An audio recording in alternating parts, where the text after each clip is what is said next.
कड़कड़ाती धूप में सौरभ अपने स्कूल से घर वापसी आया और गुस्से में था। जूते इधर से उधर फेंके और अपने कमरे में जाने लगा। तभी सौरभ की माँ कैलाशी देवी आई। ये क्या बदतमीजी है, ये कौन सा तरीका है जूते रखने का।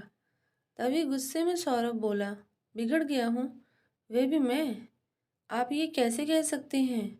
इतना सुनते ही सौरभ की माँ ने उसके गाल पर एक जोरदार तमाचा जड़ दिया और कहा, कितना बदल गया है तू, कितना बदतमीज भी हो गया है। तुझे शर्म नहीं आती, अपनी माँ से कैसे बात करते हैं। तभी आंखों में आंसू लिए सौरभ अपनी माँ से कहने लगा कि माँ, आप भी तो ऐसी नहीं थी, आप भी तो कितना बदल गई हैं। अब आपको मेरा ख्याल नहीं है, मेरी फिक्र नहीं है, मैं कैसा हूँ, नहीं हूँ, क्या मैंने खाना खाया, आपको किसी बात की फिक्र नहीं है। आप भी तो पहले ऐसी नहीं थी, लेकिन अब क्यों। तभी सौरभ की माँ कहती है, तुझे क्या हो गया है, तू इस तरीके से मुझसे बात कर रहा है। कैलाशी देवी की इस बात का जवाब दिए बिना ही सौरभ अपने कमरे में चला गया और आंखों में आंसू लिए पलंग पर जाकर लेटे हुए रोने लगा। तकरीबन 1 घंटे बाद सौरभ की माँ सौरभ के पास गई और कहने लगी, बेटा, तेरी माँ हूँ मैं, अब तो चुप हो जा, हो गई गलती मुझसे, छूट गया गुस्से में हाथ, मत रो, तुझे इस तरह रोता देख मुझसे रहा नहीं जा रहा, अपनी माँ के कहने पर आंसू नहीं पहुँचेगा। ऐसे ही उससे बातें करते करते और अपने हाथों से उसके सर को सहलाते हुए कैलाशी देवी की आंख लग गई और जहाँ तक कि सूरज भी सो गया। ऐसे ही शाम हो गई और कैलाशी देवी की आंख खुली और वह रसोई में जाकर खाना बनाने की तैयारी करने लगी। अचानक से मेन दरवाजे पर दस्तक हुई और जब दरवाज़ा खोला तो सामने रिश्तेदार आए हुए थे।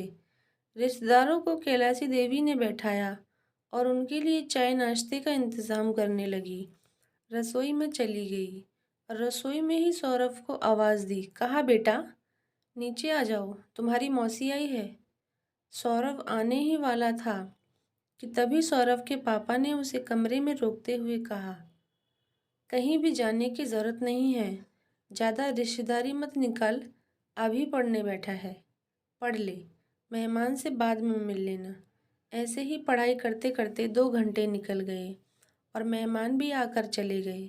फिर गुस्से में सौरभ की माँ सौरभ के पास गई और कहने लगी, तुझे शर्म नहीं आती, कब से मेहमान आए हुए थे, मैं कब से तुझे नीचे से आवाज़ दे रही हूँ, बेटा नीचे आ जाओ, बेटा नीचे आ जाओ, क्या तुम्हें समझ में नहीं आता। तभी सौरभ गुस्से में बोला, आप तो कह रही है नीचे आ जाओ, नीचे आ जाओ, लेकिन आपको पता भी है कि मेरे साथ हर रोज़ क्या होता है। आप अपने रिश्ते निभाओ, मुझे नहीं निभाने ये रिश्ते। आप अपने रिश्ते में इतना उलझ गई हो कि आपको मैं ही दिखाई नहीं देता, और गुस्से में अपने कमरे में जाने लगता है।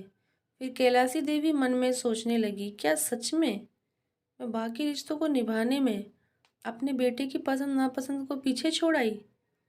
मैंने अपने बेटे के लिए ही दूसरी शादी की थी, क्या मेरा बेटा खुश है। इस तरह के सवाल सौरभ की माँ के मन में चल रहे थे। जब सौरभ के पापा हमें छोड़कर चले गए तो मैंने अपने बेटे के लिए ही दूसरी शादी की थी कि उसे बाप का प्यार मिलेगा। क्या वह प्यार उसे मिल रहा है, कहीं मैं गलत तो नहीं। क्या सच में मैं बाकी रिश्ते निभाते निभाते अपने बेटे के साथ अपने रिश्ते को भूल गई हूँ। यही सब सौरभ की माँ के मन में चल रहा था। तभी सौरभ बोला, क्या तूने कभी सोचा माँ कि मैं इतना दुबला पतला इतना कमज़ोर कैसे हो गया। क्या तूने मेरी तरफ कभी ध्यान दिया, तू तो अपने रिश्ते निभाती रही। कैलाशी देवी का मन भर आया और वह अपने बेटे से वादा करने लगी कि बेटा, मुझे माफ़ कर दो, मैंने दूसरी शादी तुम्हारी खुशी के लिए की थी, लेकिन तुम्हारी खुशी इसमें है या नहीं। क्या तुम्हें वह दूसरा आदमी खुश रख रहा है, क्या तुम्हें बाप का प्यार दे रहा है, ये तो मैंने देखा ही नहीं। मुझे माफ़ कर दो बेटा, तुम मेरी जिम्मेदारी हो और अब से मैं तुम्हें बहुत प्यार करूँगी, तुम्हारा बहुत ध्यान रखूँगी कि तुम्हें क्या चाहिए और क्या नहीं। तो फ्रेंड्स, कहानी कैसी लगी हमें कमेंट करके ज़रूर बताएं।